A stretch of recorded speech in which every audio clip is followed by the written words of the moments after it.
I can't get over You know it. what I've noticed, and I don't know if it's on purpose, that when you go to a coffee shop and they put the lid on the coffee cup, they almost always, at least with me, I don't know if there's anyone else's experience, they put the hole that you're drinking out of in alignment with the crease, the overlap of the cup, and it's annoying to me. I wonder if that's more secure though, if they've cracked that code. Well, when I get a coffee cup, I take the lid off and move it and put it back on because I don't. You're not afraid that what if you don't get it right and then you have coffee all over your body? It's a risk I'm willing to take because I don't like it with that little overlap glued line there, drinking it out of there. Welcome to Off the Fence, where we're here to help everyone know our idiosyncrasies of the weird life of we all just how have we drink things. coffee. Well, no, but we all have weird. Somebody was just asking me the other day in a meeting, what is like my process of getting ready in the morning? What do I do first and the second? Like, do you fix your hair before you get dressed? Oh, yeah. Do you put makeup on? And one, I was like, what?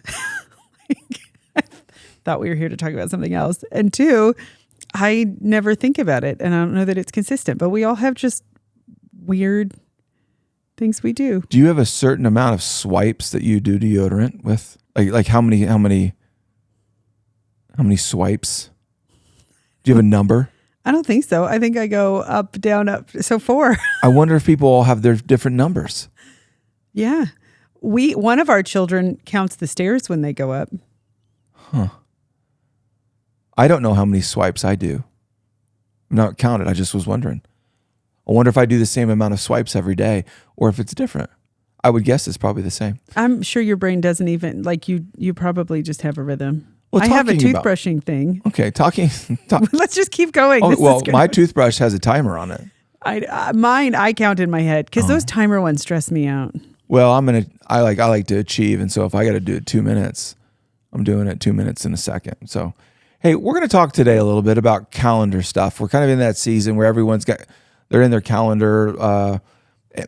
Basic observation, most people know this.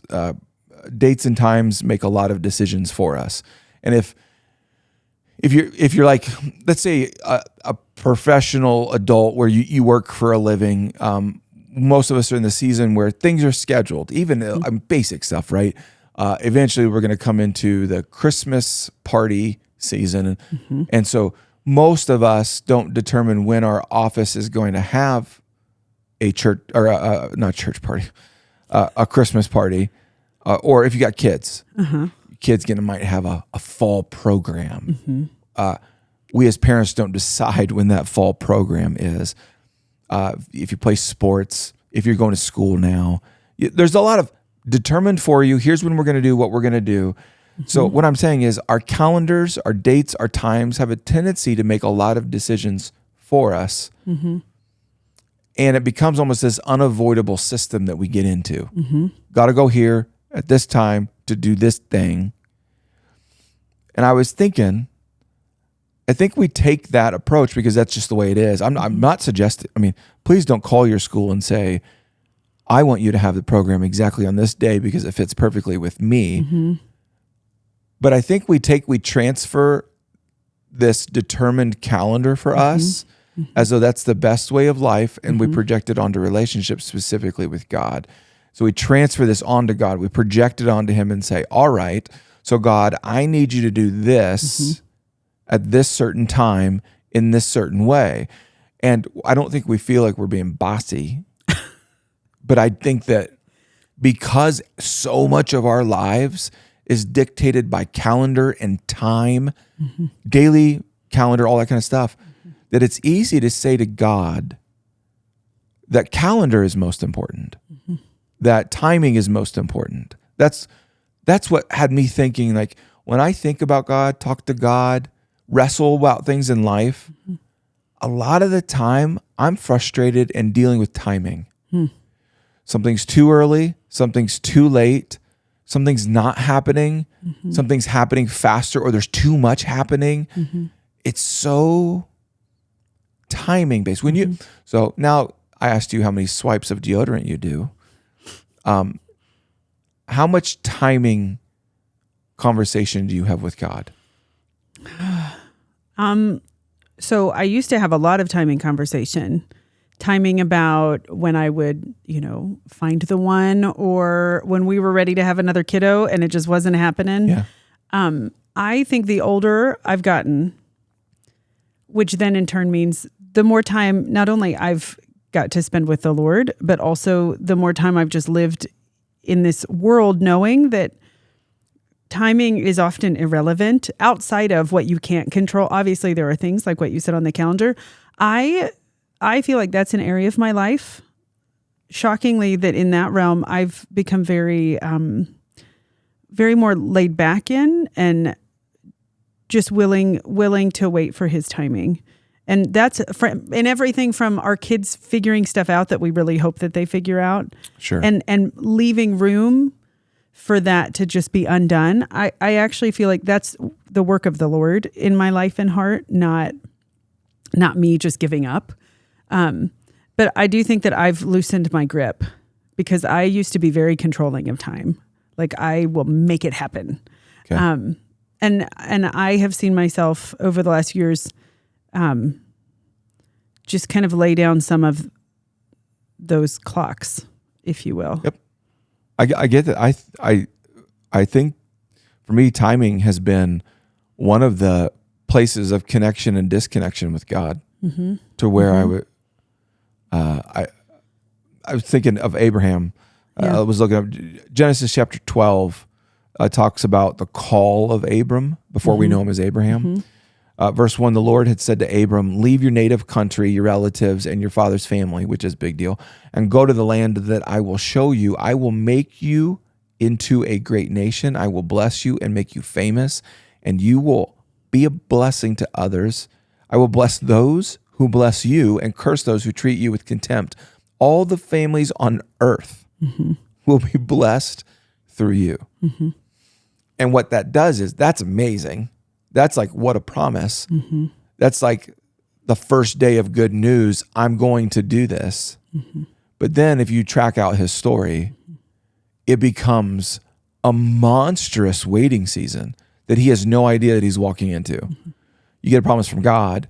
And then if you track the time, I mean, he spends decades waiting for that to play out. And then it plays out at a time that he can hardly physically believe it.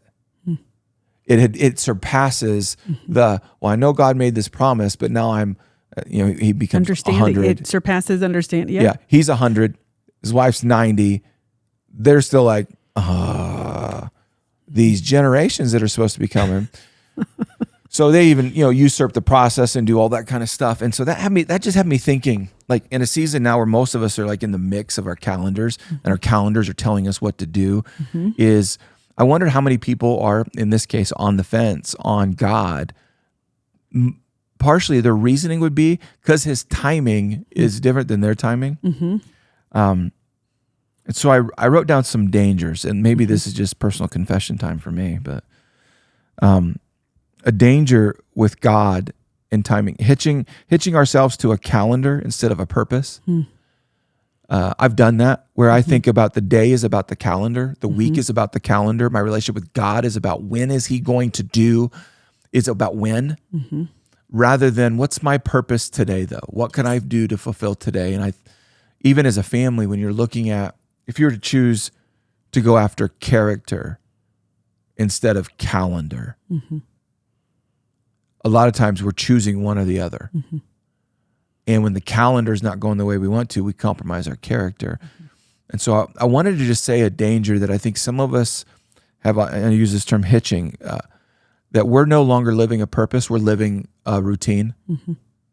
We're living a to-do list, but based on schedule, like, in our case, we're taking kid A, B to here, kid C there. We're texting with kid, and you just begin to do, like, through the day, do this, go there, solve this, and there's no purpose to it. Or you don't feel the purpose. You don't have a purpose driving each conversation. So maybe that helps some. Another danger is we start to think our understanding of timing is correct, which One of my favorite sermons that you ever did, you were talking about Abraham, and you were talking about how when we take it into our own hands, we end up like really delaying and losing so much of what God had for us. That was one of my favorite sermons that you ever did. Start thinking that our understanding of timing is ideal. I think that we're smart people. And so like, what we get asked, Hayden's been asking questions. He's 20. I wanted to say 19. He's 20. He's 20. I need to say that out loud. 20. We have a child who's a grown man, 20 years old. Anyways, he asks us a lot of life questions. How should I do this? Because they're new scenarios. Mm-hmm. The other day, you need to go have a conversation with financial aid.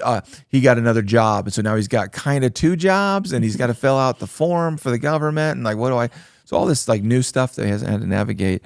But it feels so easy to be like, yeah, you're doing your next steps. You're going to college. You're getting this job. But to lose your purpose in all of that so quickly because it's been put onto a calendar now, I think is something we all have to have that. I don't know how often, but that audit of you're going to get on the fence accidentally, and you're on the fence is that you're going everywhere and doing everything based on a calendar and has zero purpose to it, or you've at least lost the sense of purpose to it. And a lot of times we think, well, I'm doing this because it's the most efficient and effective way to do it. At least that's my trip up is I'm managing time, but my job is not to manage time in life. God did not say, I created you in order to manage time. It's to live purpose. Another danger, we make the right decision at the wrong time. Where we're like, this is what needs to be done, so I'm just going to do it. And Abraham, I think, felt like he was doing that. So if you don't know the story of Abraham, so God gives him this promise that I read to you, but if you keep tracking with him, he and his wife were like, so this isn't working. We aren't able to have kids. So she comes up with the idea and then holds it against him. But she comes up with the idea, hey, why don't you sleep with this other woman, have a kid. Get it started. And that'll get the whole thing started. That'll get the whole thing. Now, here's the right thing. He was supposed to be the father of a child. And he knew that. God told him that. That's what's going to happen. But he went about it the wrong timing and the wrong way.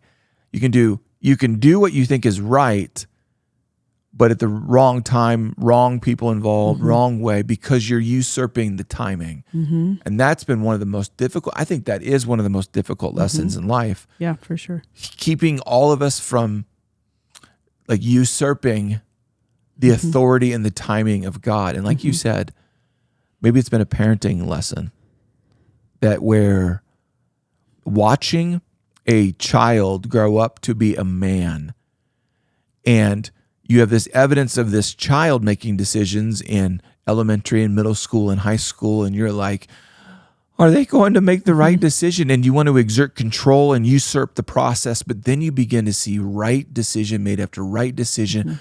And then, as we've seen with Hayden, God's hand, like just stepping in and going, wow, if I just give some room here, I let God, I get to see God do stuff. And that's what I think perhaps is the biggest, strongest warning here. You might be missing out on the miracles of God because you're so connected to your timing.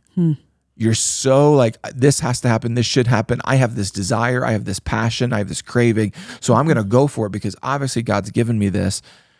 And you're missing God opening up that, as we've learned in church not too far long, like going and putting a river in a wasteland, putting a path in a way where there's no path. We often don't let God create the path. We think we're the ones who have to build the path, where God's like, no, I'm going to walk with you on a path I'm going to build for you. I just need you to hold my hand. I want you to hold my hand. It reminds me a lot, though, of driving. Because I think every day is a good day until you get on the road with all kinds of people being nuts. And then it's really easy to go, it's the worst day ever.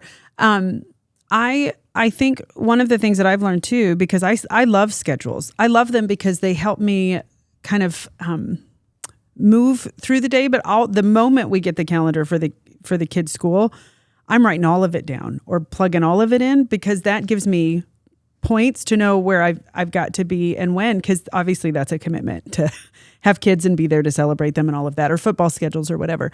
I think, though, what our stewardship responsibility is to also then make time for what matters. We calendar what matters, just like our budget shows what matters to us. Yeah. So does our calendar. And although we can't control all of it, what are we doing to earmark time for being in the Word and praying and making sure that we're having supper with our family or the people around us that are close to us at least a few times a week? And when am I taking a Sabbath, or when am I going to just go spend time with a friend? That's our responsibility, because we can't control everything. But even time to just go and pray about the things. What I love about this conversation about waiting on God in the first place is that we have to be cognizant of what we're even wanting and asking Him for, or telling Him we're waiting on, and I'm tired of waiting.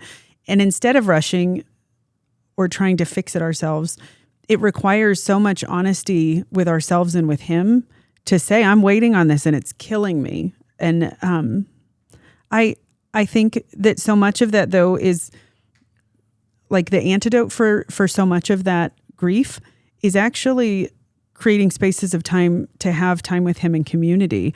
But I'm not sure we do that well if somebody doesn't tell us where we need to go and what we need to do.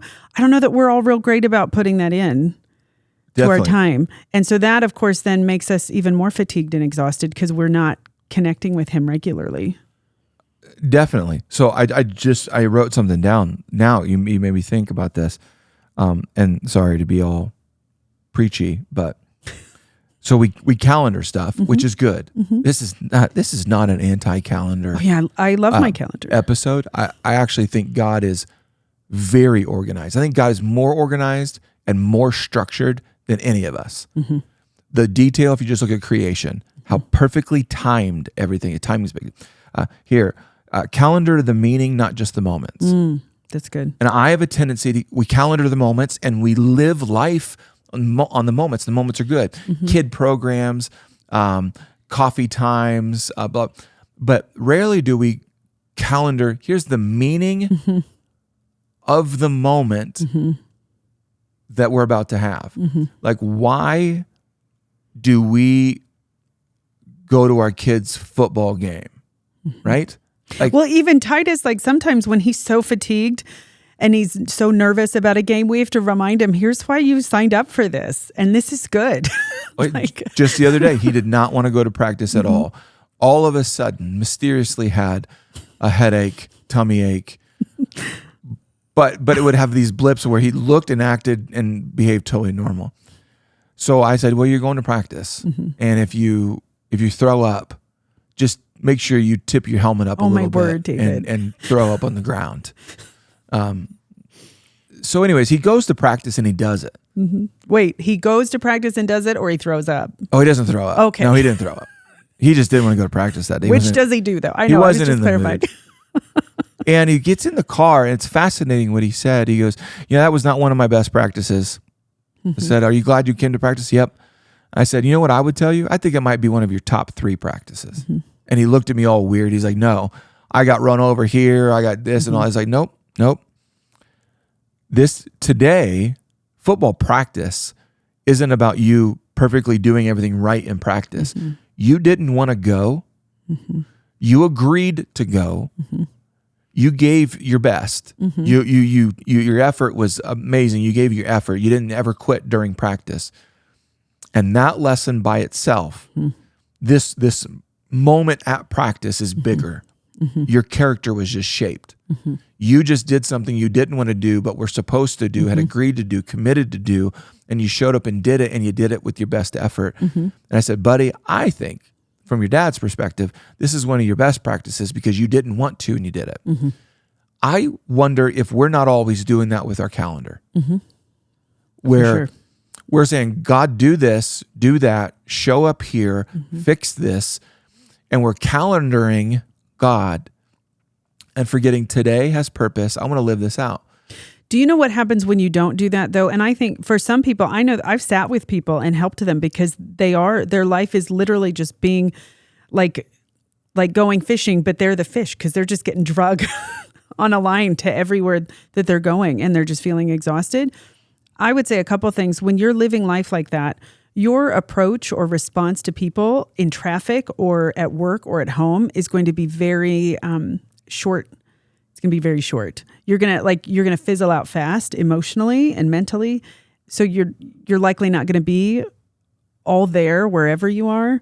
And you're not going to have a lot of patience or grace for people when you are there, or yourself, but usually other people. And I would say if you're walking through a scenario where you feel like your calendar is leading you and not the other way around, you got to find somebody to sit with. And I would say even sit down with the Lord and just yourself and work through, why am I doing what I'm doing and what maybe can wait or not have to be done, or sit down with somebody else and get some community involved and some wisdom involved in just processing what you can do to relieve some of that. I think inviting other people into the conversation is really helpful too, because you become someone that you do not want to be, not just in your approach to the Lord, but even in who you are when you're at all of those places. I think our approach to our calendars really tests what we think about God. Mm-hmm. I think the sovereignty of God, to where, because we think we're so good at time, or maybe you think you're really bad at time, so you're running late always, whatever, where time, you're evaluating yourself on your ability to manage time. What if God were bigger than that? Bigger and better than your timing and your orchestration of everything. Yesterday, I was on a walk. I had a meeting that led to then a lunch meeting, and then I was walking back to the office. I was wearing a T-shirt that said Jesus on it. And I always forget. I put it on. It's a really comfortable T-shirt. I wear it. It looks nice. I mean, I like Jesus, but the T-shirt's really comfortable.